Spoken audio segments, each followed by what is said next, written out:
आज एक बड़ी घटना फिर से सामने आई है और उस पर चर्चा करने के लिए आज हमारे साथ हैं पुष्कर अवस्थी जी और अजीत सिंह जी।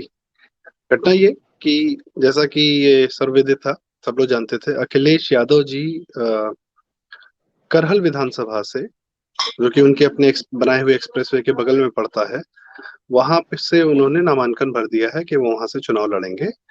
उनके अगेंस्ट में बघेल जी जो हैं, जो भाजपा के कानून राज्य मंत्री रहे हैं, उनको उतारा गया है भाजपा की तरफ से। एक बड़े नेता को, कद्दावर नेता को उनसे फाइट में उतारा गया है, हल्के में नहीं छोड़ा जा रहा है। इस पे चर्चा करने के लिए पुष्कर जी और अजीत जी आज हमारे साथ हैं। तो बस चलिए शुरू करते हैं।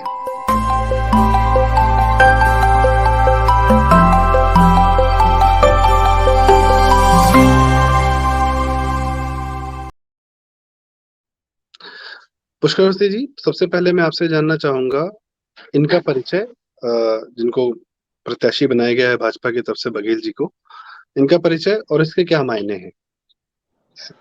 संदीप जी, ये जो आज जो भारतीय जनता पार्टी ने घोषणा के साथ साथ जो है ना उनका एसपी बघेल जी का नामांकन भी करा दिया गया है। तो ये पूरे जितने चुनाव 2022 के विभिन्न राज्यों के हो रहे उसमें सबसे बड़ा केंद्र बिंदु का चुनाव जो है करहल का बन गया है।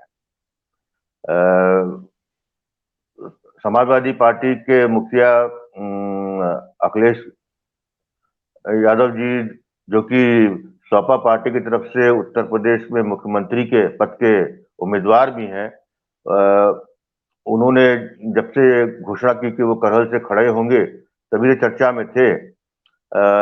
तब ये कयास लगाया जा रहा था कि इसको क्या भाजपा किस तरीके से लेती है। लेकिन जिस तरीके से केंद्रीय राज्य कानून मंत्री एसपी बघेल, जो कि आगरा से सांसद भी हैं और एक सशक्त कद्दावर नेता भी कहे जा सकते हैं, और मूलतः वो 2014 तक जो है समाजवादी पार्टी में ही थे, उनका खड़ा करने का निहितार्थ ये है कि भाजपा पहले चुनाव के तरीके से जो है कोई भी चुनाव हल्के में नहीं ले रही है, और निश्चित रूप से वह अखिलेश यादव जी को करहल में हराने के लिए ही उन्होंने बघेल जी को उतारा है। इसलिए ये बड़ा महत्वपूर्ण ये चुनाव करहल से हो गया है। और मैं समझता हूं कि इसमें काफी विमर्श किया गया होगा, क्योंकि जो चीज सामने आ रही है उससे तो यही लग रहा है कि अखिलेश यादव जी की रास्ता आसान नहीं है। और इसको यदि बहुत ही ब्लंटली मैं कहूं तो जो नई एग्रेसिव भारतीय जनता पार्टी है, वो समाजवादी पार्टी की जो भी सपने हैं 2022 के, उसकी भ्रूण हत्या करने का प्रयास में एक कदम आगे बढ़ गई। क्या ये बड़ी बात है कि ये लड़ाई जो है वाकई में लड़ाई कही जा रही है। और ये मैनेजमेंट नहीं है कि पहले होता था कि विरोधियों की सीटें छोड़ दी जाती थी उनके लिए। जैसे 2019 में भी सोनिया गांधी और राहुल गांधी ने जो लड़ाई गठबंधन किया, सॉरी, बिना गठबंधन के लड़े, लेकिन वो एक अंडरस्टूड गठबंधन था सपा बसपा के साथ में, कि उनके सीट्स पे कोई प्रत्याशी नहीं उतारा गया था। अजीत भाई, आप इस नए एग्रेशन को किस रूप में देखते हैं कि हाउ इज इट अब एक पूरी तरह फाइटिंग मोड में आ गई है भाजपा, या ये भी सिर्फ एक आई वॉश है। देखिए संदीप भाई, आपने जो अभी सवाल किया ना कि सर, पुष्कर दा, ये तो इट इज द फैक्ट कि बहुत सारी पार्टीज जो हैं, वो जो अन्य पार्टियों के जो मुख्य चेहरे होते थे, उनको ना या तो बड़ी इंपॉर्टेंट सीट्स पे वॉकओवर देती आई हैं, या अगर वॉकओवर नहीं भी दिया है तो फ्रेंडली फाइट रखी है, या बहुत ज्यादा एग्रेसिवली फाइट नहीं किया। फॉर एग्जांपल आप देख लीजिए कि आज तक कभी भी आप रायबरेली से सोनिया गांधी के खिलाफ कौन लड़ा, आपको शायद एक भी प्रत्याशी का नाम याद नहीं होगा। बिल्कुल सही कह रहे हैं आप। रायबरेली में हमेशा बीजेपी ने सोनिया गांधी को एक तरह से बस एक फ्रेंडली फाइट की है, और समाजवादी पार्टी तो बहुत बार मैंने इलेक्शन में देखा है कि राहुल गांधी और सोनिया गांधी के खिलाफ कैंडिडेट ही नहीं उतारते थे। नहीं करते। पर सर ये जो नई भाजपा है ना, ये किसी भी हालत में अपने प्रतिद्वंदियों को, और स्पेशली ये नई भाजपा का जब मैं नाम लेता हूं ना, तो जब से योगी जी यूपी में, जब से योगी जी ने कमान संभाली है, तो ही is a very aggressive leader, और वो ना बड़ा प्रोएक्टिव होकर राजनीति कर रहे हैं। तो अब ये जो टिकट वितरण हो रहा है, इसमें मैं ये देख रहा हूं कि वो किसी भी तरीके से जरा सी भी किसी भी विपक्षी को, विपक्ष के किसी बड़े नेता को वॉकओवर देने के मूड में नहीं है भाजपा। तो जब ये आज नाम डिक्लेयर हुआ और खबर आई कि उन्होंने नामांकन कर दिया है, तो मैंने अपने लोकल जो आगरा साइड के जो मित्र थे उनसे इनके बारे में जानने की कोशिश की, तो सर मुझे बताया गया कि earlier he started, mister Baghel started his career, ये पुलिस में इंस्पेक्टर भर्ती हुए थे। बाद में इनकी नियुक्ति जो है आयोग से जो है वो एज अ लेक्चरर प्रोफेसर हो गई, तो फिर ये प्रोफेसर बघेल कहलाने लग गए। और ये पुराने जमाने में जब ये पुलिस में थे, तब ये सुना गया है कि अखिलेश यादव, सॉरी, मुलायम सिंह यादव के सिक्योरिटी दस्ते में थे। जी बिल्कुल सही बात है। इनका मुलायम सिंह यादव से परिचय हुआ और इनको राजनीति में लाने वाले मुलायम सिंह ही थे। और ये सपा में रहे, बसपा में रहे, और फिर भाजपा में आ गए। अब जैसा कि आपने बताया कानून राज्य मंत्री हैं, और इनकी इमेज एक नो नॉनसेंस नेता की है। He is a career politician, number one, he takes his career very seriously, और बड़े प्रभावशाली नेता है। तो करहल से जो उतारा गया है, तो अभी पुष्कर दादा आपको बताएंगे संदीप भाई कि उस सीट की और उसके अगल बगल के इलाके इक्वेशन है वो बड़ी मजेदार है। तो पुष्कर दादा कि करहल सीट और उसके अगल बगल का जो जातीय इक्वेशन है ना, वो क्या है, और अब इस सीट पे क्या होने जा रहा है, पुष्कर दादा बताएंगे प्लीज। मैं यही पूछना चाह रहा था कि जैसे जब करहल से नामांकन इन्होंने भरा था, उससे पहले भी अखिलेश ने ये कहा था कि मैं यहाँ से लड़ूंगा। वॉल्यूम, आवाज बहुत कम आ रही है, जरा देख लीजिएगा। अभी आपको आवाज आ रही है? हाँ एकदम सही। अखिलेश जी ने जब ये कहा था कि वो करहल से विधानसभा लड़ेंगे, तो सबसे पहले ये तुरंत चर्चा में आ गया कि वहां पे करीब 1.25 लाख यादव वोटर हैं और 15-20-25 हजार जो है मुसलमान वोटर हैं, तो 4 लाख की वोटिंग की विधानसभा में इतने तो वोटर हैं जो कि उनके अपने पक्के माने जा रहे थे, इस वजह से सेफ सीट मानी जा रही थी उनके लिए। पर बघेल जी के आने से ये समीकरण कहाँ चेंज होगा, या ये मुकाबला वाकई में क्या उनके फेवर में जाएगा, या वहाँ की जो जातीय व्यवस्था है उस पर भी कुछ फर्क पड़ेगा, या योगी जी के शासन का भी वहां पे कुछ फर्क पड़ेगा? संदीप जी, ऐसा है कि इसके अंदर जब ये सबको मालूम है अजीत भाई कि अखिलेश यादव जो है शुरू में विधायकी के चुनाव लड़ने वाले नहीं थे। वो जब जी भाजपा ने जो है स्वामी प्रसाद मौर्य जी और आदित्यनाथ योगी जी का जो है टिकट घोषित कर दी, तब इन पे एक मॉरल रिस्पॉन्सिबिलिटी आ गई कि क्योंकि मुख्यमंत्री के उम्मीदवार से ये भी चुनाव लड़े, इसलिए ये अपने लिए सबसे सुरक्षित सीट ढूंढ रहे थे जहां पर कि इनको ज्यादा मेहनत ना करनी पड़े, और ताकि पूरे प्रदेश में जो है और लोगों के लिए कन्विंसिंग कर सके। उस हिसाब से करहल इन्होंने चुना, क्योंकि करहल पिछले 3 दशकों से सपा का इस पे कब्जा रहा है। इसके अंदर जो है ये जो भी संदीप ने अपने आंकड़े बताए हैं, इसमें बड़ा एक बड़ी पेकुलर चीज ये है कि जहां तक मेरी जानकारी है करीब 38% यादव वोट है यहाँ पे, करहल में। 38%। हाँ, करहल में ये इसको बैंक करके ही जीत जाते। लेकिन प्रॉब्लम ये हो गई है कि वहां पर दो तरीके का यादव है, एक कमरिया और एक घोसी।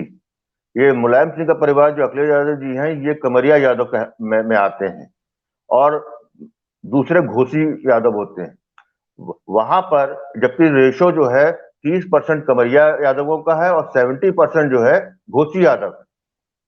लेकिन चूंकि हाँ, लेकिन क्योंकि मुलायम सिंह का प्रभुत्व जो है पिछले 3 दशकों से था, इसलिए जो है कमरिया यादव का जो है सत्तासीन है, और घोसी यादव जो है वो जो है प्रभावशाली नहीं हो पाए। इसलिए लेकिन ये जो जीतते हैं वहां पर उनकी सीटें, वो यादव के कोई और खड़ा नहीं होता था, यही खड़े होते थे कवरिया यादव वाले, तो ये जीतते थे। अब आज की पोजीशन ये हो गई है कि वहां पर जमीन पे कमरिया यादव, इससे पहले भी डिम्पल यादव भी हार चुकी हैं। वो इसीलिए हारी थी कि घोसी यादवों ने जो है वोट नहीं दिया था। जब कोई सशक्त जो है खड़ा हो जाता है और पीठ पे हाथ रखने वाला होगा, तो इनको वोट नहीं मिलता है, कटते हैं वोट। इसी चीज को दृष्टिकोण रखते हुए ये यहाँ पर जो है, इनफैक्ट बघेल जी के आने से मामला गड़बड़ा गया है एक तरफा इनको, क्योंकि जो है केवल अपने वोट और मुसलमान के वोट पे जीतने का ख्वाब था, इससे टूट रहा है। जिस तरीके से अन्य जगह पे लामबंद राजनीति जो है, जहां पर एक सशक्त हो जाता है, जैसे आपका हरियाणा में जाट का, आपको तो अनुभव है इसका कि जाट नेतृत्व कम होते हुए भी जो है सत्ता उन्हीं के पास रहती थी, तो उसको लेकर सब लोग अन्य लोग जो है अलायंस में आ गए।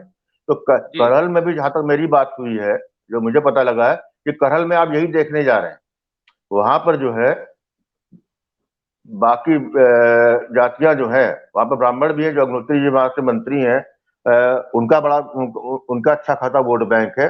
और अन्य है जो बघेल जी शायद भी ओबीसी से आते हैं, उनका भी वहां पर कुछ है। तो अभी मैं उतना मुझे उतना नहीं मालूम है, लेकिन ये बेसिकली जो है अखिलेश यादव के लिए कांटे की टक्कर नहीं है। मेरे ख्याल से भाजपा ने जीतने के लिए बघेल जी को खड़ा किया है, इसीलिए उन्होंने किसी यादव खड़ा नहीं किया है, किसी कोई और नहीं किया, ना लोकल खड़ा किया है। लोकल जो है कोई भी नेता होता वो अखिलेश जी के सामने नहीं टिक पाता, इसीलिए उन्होंने खड़ा किया है एक सशक्त व्यक्ति को, जिनका प्रभाव क्षेत्र, आगरा सांसद है और उनका पूरा उस पूरे क्षेत्र में उनका प्रभाव भी है। तो ऐसे में मैं वाकई अखिलेश जी को के लिए हारते हैं वहां से चुनाव, तो मुझे कोई आश्चर्य नहीं होगा। अजीत भाई, ये मुझे एक चीज बताइए कि ये बघेल साहब, जैसा कि मुझे बताया गया है, स्वयं जो है ये बाईकास्ट गडरिया है। हाँ मैंने भी यही सुना है, मैं पक्का तो मुझे नहीं और मालूम, लेकिन सुना मैंने है। और जी बघेल साहब के बारे में ये बताया गया है कि उस क्षेत्र की पूरी जो ओबीसी राजनीति है और दलित राजनीति पे इनकी बहुत जबरदस्त पकड़ है। बिल्कुल अच्छा, सही है। ये तो जमीनी आप मुझे नेता ये है। बताइए कि जी ये जो खबरिया और घोसी जो विभाजन है यादवों में, जैसे आपने जी मुझे बताया कि 70% घोसी है और जी 30% विभाजन जो है ये कमरिया का है। जी जी सब जी। हमारे पूर्वांचल में भी ना इसी तरह यादवों में दो यादव हैं, एक ग्वाल है, एक ढढ़ौर है। अच्छा। तो ये हमारे यहाँ के लोग बोलते हैं कि जो मुलायम सिंह है वो ढढ़ौर है। ओके। और हमारे यहाँ कुछ इलाकों में ग्वाल यादवों की बहुत ज्यादा पॉपुलेशन है, परंतु समाज में ऐसा कोई विभाजन दिखाई नहीं देता है कि ग्वाल या ढढ़ौर में या कमरिया या घोसी में किसी प्रकार का कोई तनाव रहता हो या कोई किसी प्रकार की खींचतान हो। तो आपको क्यों लगता है कि ये जो 70% घोसी हैं ये बघेल साहब के पक्ष में जा सकते हैं इस चुनाव में? जी, इसका कारण ये है कि ये जो इनका जो मूलतः सफाई परिवार है मुलायम सिंह का, उनका जो है प्रभाव क्षेत्र यही रहा है। और उनमें जो है, क्योंकि ये जो है कम होते हुए आगे बढ़े, तो घोसी यादवों का इनका प्रताड़ना भी काफी रही है। लेकिन बघारा में सत्ता में रहे और यादव के नाम पे सुख भी होता रहा है, इसलिए घोसी यादव में कोई प्रबल प्रतिद्वंदी सामने नहीं आया और उन्हें किसी को संग दूसरे में जाने में उनको कोई फायदा भी नहीं था।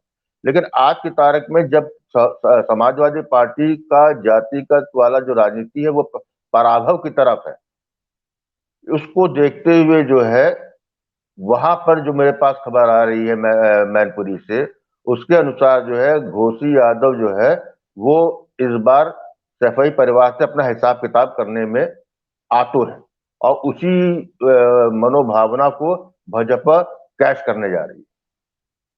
दादा मुझे एक बात बताइए, देखिए ये अखिलेश के नेतृत्व में जब से सपा का नेतृत्व अखिलेश के हाथ में आया है, अखिलेश ये चुनाव लड़ रहे हैं,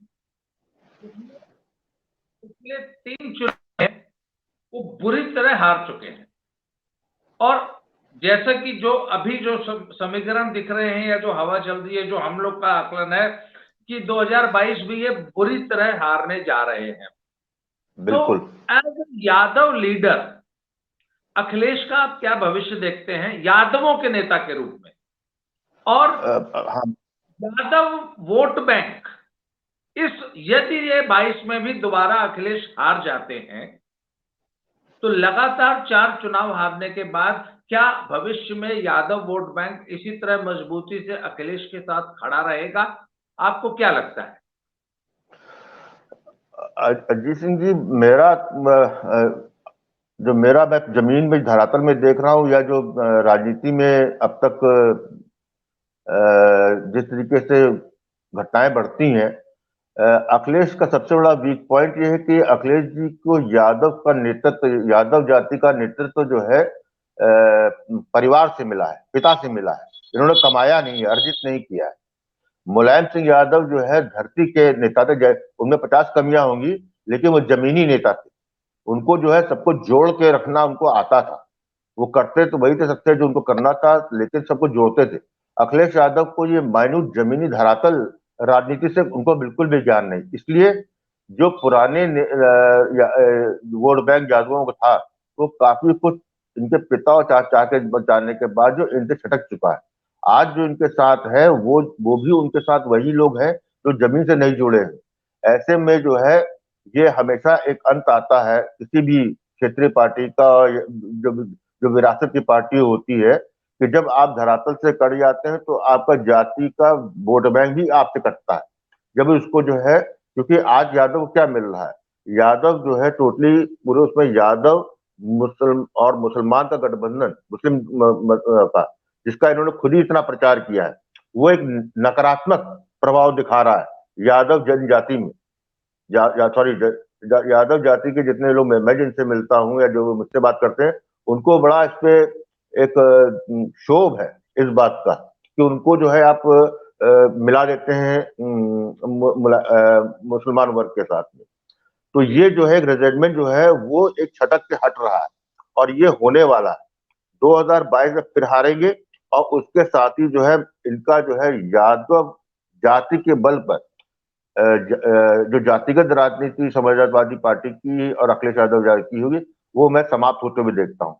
यादव जनजाति को कोई और नेता निकलेगा, कहीं और से निकलेगा, लेकिन क्षेत्रीय पार्टी के रूप में अभी फिलहाल तो मैं किसी को और रिप्लेस करते हुए इनको नहीं देख रहा हूँ, वो कहीं और जाएंगे। और क्योंकि आपने मैं और अजीत भाई, आपने भी अनुभव किया होगा, जो मैंने यादवों का नया वर्ग देखा है युवाओं का, वो जो है पुरातन पल्ली जो 20 साल 30 साल की जो जाति आधारित राजनीति से उससे हटके राष्ट्रवाद से काफी जुड़ा है। मैंने यादवों में कई जो है मोदी जी, और अब जब से 2017 में योगी जी आ गए, उनसे वो जुड़ता हुआ पाया है। तो ये मेरे ख्याल से बहुत ही बड़ा झटका लगने वाला है अखिलेश यादव जी को। साथ में जो मीडिया इनको प्रोजेक्ट कर रही है समाजवादी पार्टी को या अखिलेश जी को, उनको 10 मार्च 2022 को बहुत बड़ा झटका लगने वाला है। ये उनको वो सफलता नहीं मिल रही है, और मुझे डर है कि शायद वो तीसरे नंबर पे आए। संदीप भाई, हाँ कुछ कह रहे थे हाँ, आप? अभी पुष्कर दादा ने एक बात कही कि अखिलेश यादव को जो भी मिला वो एक उनको विरासत में मिला, परोसा गया। तो इसका एक बड़ा उदाहरण ये है, जैसे हम एग्जाम्पल लें कि योगी जी का जो इतिहास रहा है वो सबको पता है कि 1992 91 में गोरखनाथ मंदिर में उनको गोरक्षपीठ का महंत घोषित किया जाता है। उसके बाद वो सांसदी कब लड़ते हैं और 5 बार लगातार सांसद बनते हैं। उनका पूरा एक लंबा चौड़ा सार्वजनिक जीवन का इतिहास है जो आज भी रिकॉर्डेड भी है। ऑफ कोर्स सांसद है तो पूरी तरह रिकॉर्डेड है। और जो उनका डेली जनता दरबार लगता था, उनका अपना जीवन ही मतलब पूरा सारी जनता के सामने रहा है। पर अखिलेश यादव का 2012 से पहले का कोई बहुत बड़ा जीवन का अता पता ही नहीं चलता। बस यही पता चलता है कभी बैंगलोर में थे, कभी मतलब कोई सार्वजनिक जीवन में कुछ काम करते हुए पार्टी के लिए, संगठन के लिए, कहीं के लिए, किसी भी जगह के लिए वो कहीं पाए नहीं जाते हैं। और ऐसा भी कि वो शायद ये लोग खुद आगे बढ़ के बताते भी नहीं है कि इनके भैया जो कि काम के बारे में अक्सर बोला करते हैं कि हमने ये किया, हमने वो किया। 2012 से पहले उन्होंने क्या किया वो किसी को नहीं पता है, वो खुद बताते भी नहीं है। तो अजीत भाई इस चीज को कैसे देखते हैं कि जो नॉन ट्रांसपेरेंट लाइफ रही है, ये भी इनके जो आने वाला जो ये चुनाव है, क्योंकि इनको सब कुछ मिला तो विरासत में है, और ये सेफ सीट पे भी पहुंच गए, वहां भी अब शायद इनके लिए बहुत बड़ी मुश्किल होने वाली है। तो ये जो इनका व्यवहार है, जो उद्दंडता का व्यवहार है, एक घमंड का व्यवहार है, ये सब कितना नुकसान करेगा इनको, अखिलेश यादव को? संदीप भाई, मैं इस सवाल का जवाब दूं इससे पहले पुष्कर दादा जो पहले बात कह रहे थे ना, मैं उसके संदर्भ में एक बात जोड़ना चाहता हूं कि पुष्कर जी। दादा, मैं और अवनीश भाई, आपको याद होगा तो आज से 3-4 साल पहले, 3 साल पहले हम लोग गुजरात के टूर पे गए थे। हाँ तो सर वहां द्वारिका क्षेत्र में और ये अपना ये सौराष्ट्र में बहुत there is a very huge population of Yadav, और they are all staunch supporters and voters of BJP. Gujarat का सारा यादव बीजेपी का सपोर्टर है। अच्छा, राजस्थान में और हरियाणा में एक बहुत बड़ा, जैसे ये महेंद्रगढ़ डिस्ट्रिक्ट जो है, रेवाड़ी, महेंद्रगढ़, ये पूरी यादव हाँ बेल्ट है, ये सारे के सारे बीजेपी सपोर्टर्स हैं। आंध्र प्रदेश आप चले जाइए, तेलंगाना में यादवों की बहुत अच्छी पॉपुलेशन है, हाँ वो तो बहुत ही कट्टर बीजेपी समर्थक हैं। तो यादवों का जो ये नया नेतृत्व खड़ा हुआ यूपी और बिहार में पिछले 30-40 सालों में, यहां के यादव जो हैं ये लालू और मुलायम के पीछे हैं। तो इनकी जो स्वाभाविक गति है, मतलब जो पानी की जो ढलान है ना, वो हाँ अल्टीमेटली मुझे तो ये लगता है कि है अल्टीमेटली भाजपा की ही तरफ। जी। ये जब तक ये बांध टिका हुआ है, हालांकि इसमें दरारें पड़ रही हैं, हाँ जो नेतृत्व मुलायम सिंह जी में था वो उनके बेटे में नहीं है, और ये किला दरक रहा है। मुझे लगता है कि 2022 के इस चुनाव के बाद ये किला ढह जाएगा, और मुझे ऐसा लगता है कि यादव वोटर की स्वाभाविक गति भाजपा में ही है, और कोई रास्ता ही नहीं है इनके पास। और ये इन्होंने बताना शुरू कर दिया है 2014 में, 2017 में और 19 में, तीनों चुनाव में यादवों का ठीक ठाक वोट। और मैं आपको एक और बड़ी मजेदार बात बताऊं, गाजीपुर जिले में एक बात चल रही है कि हो सकता है कि 2024 के चुनाव में दिनेश लाल यादव निरहुआ गाजीपुर से चुनाव लड़ेंगे, और यादवों का बहुत बड़ा गढ़ है गाजीपुर, और यदि दिनेश लाल यादव निरहुआ चुनाव लड़ गए तो बम्पर जीत मिलेगी गाजीपुर जिले में। अच्छा, अब मैं सर आता हूं संदीप भाई की बात पे कि सर भारतीय राजनीति की जो सबसे बड़ी विडंबना रही ना, कि सर यहाँ पे परिवारवादी राजनीति में बाप, इन्होंने सारी की सारी प्राइवेट लिमिटेड पार्टीज बना के छोड़ दिया, जिसमें बाप के बाद बेटा। तो सर जब मेरिट को आप कुचल देंगे तो उनका यही हाल होना है। मैंने एक बार तो पूरी लिस्ट बनाई थी सर, कश्मीर से लेके एकदम नीचे तक। क्या सर, अकाली दल तो एक फुल फ्लेज्ड पार्टी थी, उस पे बादल साहब जब मुख्यमंत्री बने और पिछले 10 सालों में सुखबीर बादल का कब्जा हो गया। आज बादल साहब के बाद सुखबीर बादल का डिक्टेट चलता है पार्टी में, अब वो उनकी पारिवारिक पार्टी बन चुकी है, अकाली दल जिसका नाम है। तो सब ये नेहरू जी की बड़ी देन रहेगी भारतीय लोकतंत्र को कि इन्होंने हमारे भारतीय लोकतंत्र को परिवारों के बीच गिरवी रख कर छोड़ दिया। तो बिल्कुल। साहब आज बीजेपी के पक्ष में सिर्फ एक ही बात है कि बीजेपी मेरिट बेस्ड पार्टी है, बीजेपी कार्डर बेस्ड पार्टी है। कल को बीजेपी का अध्यक्ष, बीजेपी का प्रधानमंत्री, बीजेपी का मुख्यमंत्री किसी का बेटा नहीं होगा, स्थापित नेता का। वो अपनी मेरिट पे चुन के आएगा, अपनी मेरिट पे ग्रो करेगा और वो बनेगा। और सर यही एक गुण है जिसके आगे कोई भी क्षेत्रीय दल, जो परिवारवादी क्षेत्रीय दल है, वो भाजपा के आगे इसीलिए नहीं टिक पा रहे हैं। आज ये तमाम क्षेत्रीय दल अपने इस परिवारवाद से मुक्ति पाले और मेरिट के बल पे, योग्यता के बल पे अपनी नई बी टीम तैयार करें, ये सब बीजेपी के साथ आगे खड़े हो जाएंगे। प्लीज। सही है। ये बड़ी बात है और ये बहुत बड़ा कमेंट भी है, ये इन लोग को रियलाइज करना चाहिए क्षेत्रीय दलों को। और एक बात और है भाजपा के साथ बहुत बड़ा प्लस पॉइंट, कि वहां कोई ज्योग्राफिकल बाउंड्री भी नहीं है। किसी भी स्टेट का आदमी कल को जाके भाजपा का अध्यक्ष बन सकता है। अगर टीएमसी बाहर है तो सबसे बड़ा डर जो है किसी को भी है कि सदैव ममता बनर्जी ही हावी रहेंगी, वो बंगाली हावी रहेगा। महाराष्ट्र में जाके टीएमसी या गोवा में जाके टीएमसी का नेता कभी टीएमसी या सेंट्रल लेवल पे कुछ बड़ा नहीं हो पाएगा।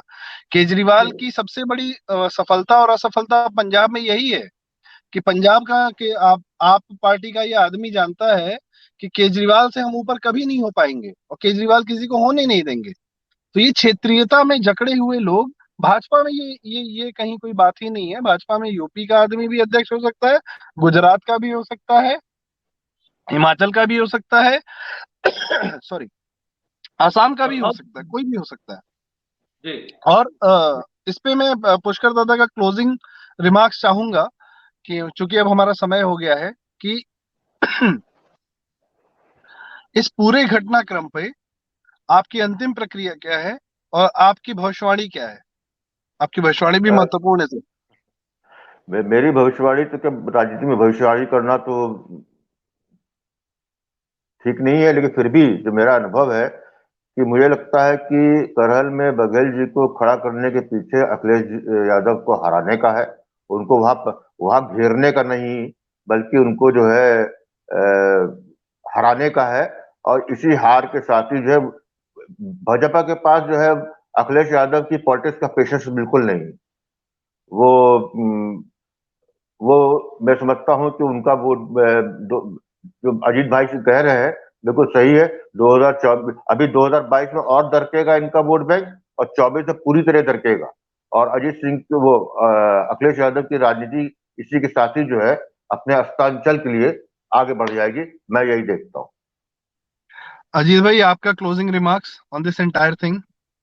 संदीप भाई, अभी जो बात हो रही थी ना, आपको याद होगा 2019 के आजमगढ़ के चुनाव में हम तीनों लोग वहां थे। आखिरी 3 दिन पुष्कर भाई हम तीनों ने आजमगढ़ में बिताया। आप लोग अदरवाइज गोरखपुर में थे, मैं तो 1.25 महीना पूरा जो है आजमगढ़ में रहा था।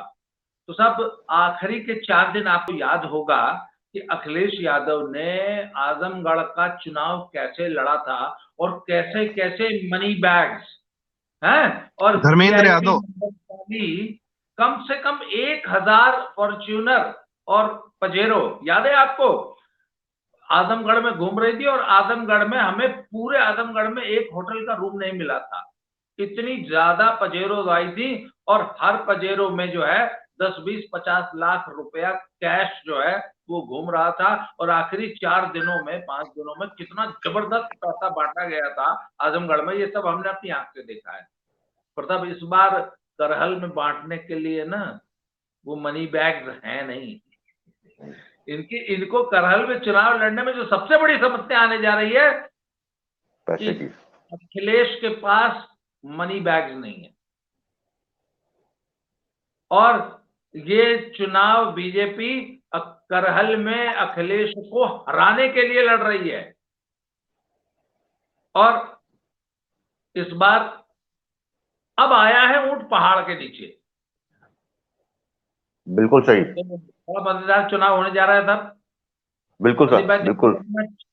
Pushkar, thank you very much. I think मैं थैंक मैं यू इस अजीत। चर्चा को विराम देता हूं और बस यही कहूंगा कि शायद इस बार अखिलेश को ये डर है, वो उनको ये हल्का फुल्का अंदाजा है, इसीलिए अभी तक सांसदी से त्यागपत्र नहीं दिया है। सांसदी जो है वो रखी हुई है पॉकेट में कि ये मेरा बैकअप प्लान है, चलेगा 24 तक। एनीवेज, दूसरी बात ये कि अगर आपको हमारी ये चर्चा, हमारी ये जो पर्सपेक्टिव है, जो हमारी तरफ से जानकारी दी जाती है, अगर आप लोग के पसंद आती है तो कृपया हमारे चैनल जरूर सब्सक्राइब करें, लाइक करें। प्रारब्ध.in पर भी जाएं, बहुत सारे आर्टिकल्स हैं वहाँ पढ़ने के लिए। और अजीत दद्दा का जो चैनल है, दद्दा की खरी खरी, वो जरूर देखें, आपको बहुत मजा आएगा। Thank you so much. Thank you sir, thank you very नमस्कार। Much, thank you. Bye bye.